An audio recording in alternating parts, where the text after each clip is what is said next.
So ayan nga po mga ka-Wander, so magandang tanghali nga po pala sa inyo mga ka-Wander. So ayan, napakainit po ng panahon ngayon. So ayan.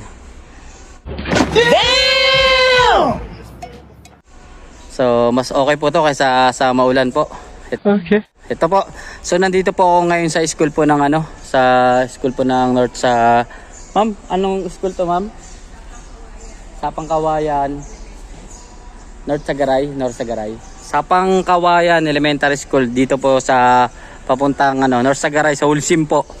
So ayan, so meron po tayo napagtanungan dito ng mga teachers kasi nag-aano po sila naglilinis po sila ng mga school, magba-back to school na po sila kasi ngayon lapit na. Kaya medyo nag-aayos po sila ng mga rooms. So meron po tayo isa rito na nag-concern po, nagpapalit po ng LEC dun po kay ma'am yan sa room na yan. Diyan sa may bata na yan. So dun po sa kabila mga ka-Wander, meron po tayo nakausap na isang teachers na yun, meron po tayo nakita na 3 electric fan po doon na pinapa-concern ni ma'am. Nice. Ma'am, so puntahan ko na po mga ka-Wander.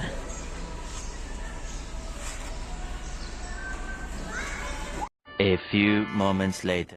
So ayan na nga po mga ka-Wander, so papunta na nga po tayo doon sa room ni ma'am. So ayan po si ma'am So ito na po yung mga gamit natin.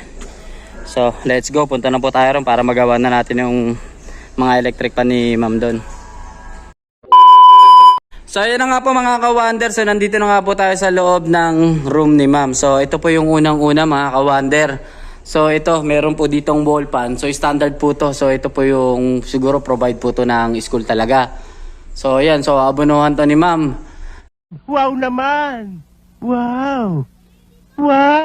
So ayan, nakikiusap nga sa atin si ma'am na ang ganito mga ka-discount. So bibigyan po natin yan si ma'am ng discount kasi Oh my God! Kasi 3 electric fan po yung ipapagawa ni ma'am. Ayun, puro wall fan po. Isang Astron yung nasa main. Tapos isa pa pong na wall fan din po na yan, standard. So ito po, testing po natin to, saksak po natin. So umaandar po ito mga ka-Wander. So ang concern dito ni ma'am, hindi daw po nagsuswing. Ayan, number 3. So wala nga po siyang hindi po nagsuswing. So ang inaalala po natin dito mga ka-Wander, baka gearbox po to. I am the one, the way your son don't need a... Ayan So check po natin yan mga ka-Wander. So dito naman po sa isa. So ito mga ka-Wander, ito naman po is mahina.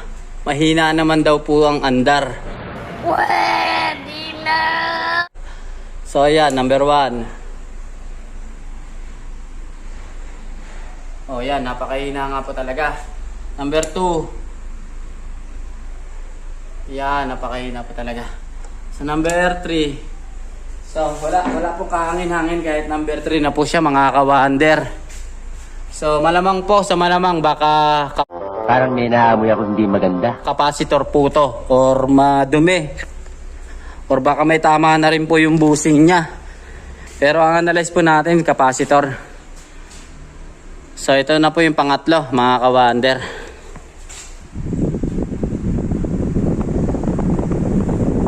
Yan. So hindi nga rin po nag-swing mga ka-Wander Yan, standard din po ito. Yan. So gawin na po natin to mga ka-Wander. So ito pong dalawa. Ito po permis po to, gearbox po to. So magpapalit po tayo dito ng bagong gearbox. Saka doon. So okay mga ka-Wander, update ko po kayo. 1 hour later. So yun na nga po mga ka-Wander. So naibaba na nga po natin itong dalawang wall fan. So standard po to mga ka-Wander. Yan. So ito po yung mga gamit natin. So meron po tayo dyan mga gearbox. Ayan. May bago po tayong dyan. Yan, pang standard po talaga yan. Yan. So isa na po natin para hindi po tayo maabutan ng ulan. So medyo kumukulimlim po.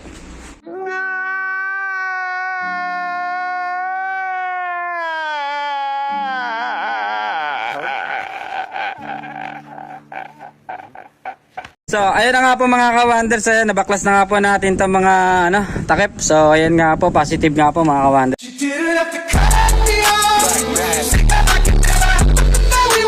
Wonder, puro bali po yung gearbox niya. So, ayan. Ito po yung isa. Ito po yung pangalawa. Yan, laylay po, di ba? So, ayan po yung papalitan natin mga ka-wonder. So, umpisahan ko na po ito. Pakadumi. Yan, may pamerienda pa si ma'am.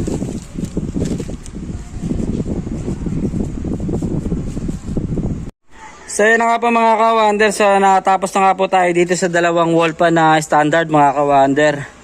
So, ito po yung mga galing dyan sa dalawa na yan. Yung pinalitan. So, nailagay na po natin yung mga bagong gearbox dito mga ka-wonder. So, maya na po natin testingin ng isabit po natin. So, isasabit ko po muna tong dalawa na to mga ka-wonder. Tapos ito po, titignan ko po yung capacitor nito kung wala na po, kung mababa na po yung capacitance niya, kung weak na po. So, sasabit ko lang po muna bago ko po iti-testing. So ayan na nga po mga ka-wonder. So natapos na nga po natin itong dalawang wall pa na standard mga ka-wonder. So ayan, nagsiswing na po sila.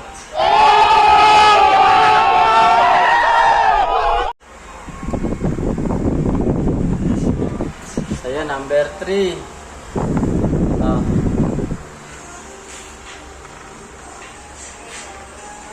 So ayan si ma'am. Hi ma'am. Busy si ma'am, busy kasi naglinis sila ng mga rooms. Yan.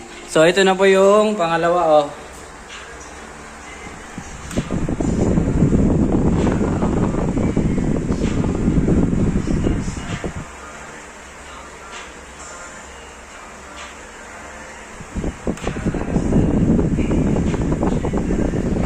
So okay na po. So doon na po tayo sa Astron mga ka-wonder.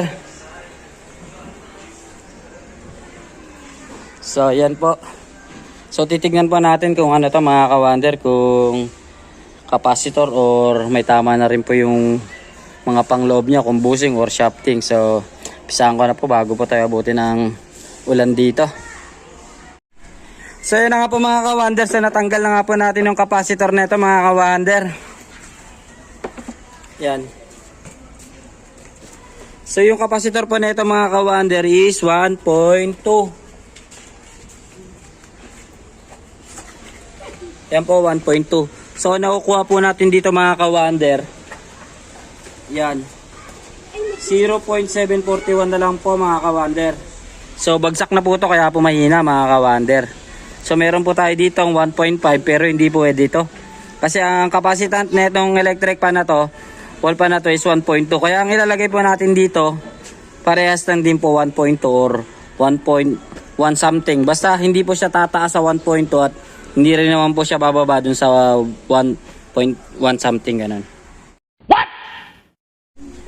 So yan nga po mga ka-wonder. So nakahanap na nga po tayo dito ng capacitor na na yan.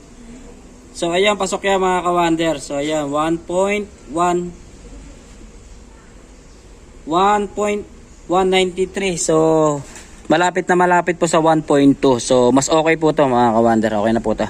So ito na po ang ilalagay natin. So tapusin ko na po ito mga ka-wonder. A few moments later.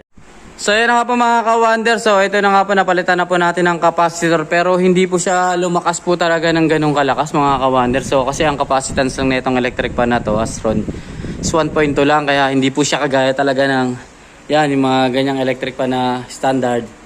Talagang malakas po yan.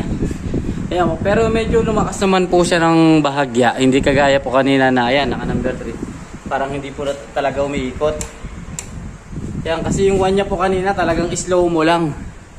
Saka hindi pa nga po natin nalangisan pa. Kung bonus na langisan ko po yan, medyo na lagyan ng langis din sa pagitan ng shafting at bushing. Medyo malilinis po yung ano yan, medyo lalakas pa po ito. May meeting po kasi si ma'am kaya nagmamadali. So ayan na po, okay na po yan mga ka-wonder. So ayan. So ayan na nga po mga ka-wonder. So tapos na nga po tayo ditong gumawa mga ka-wonder. Ayan, sarado na po si ma'am. So maraming salamat nga po pala sa tiwala ni ma'am. So shoutout po kay Ma'am Alisa. So yan, so pauwi na po tayo mga ka-wonder.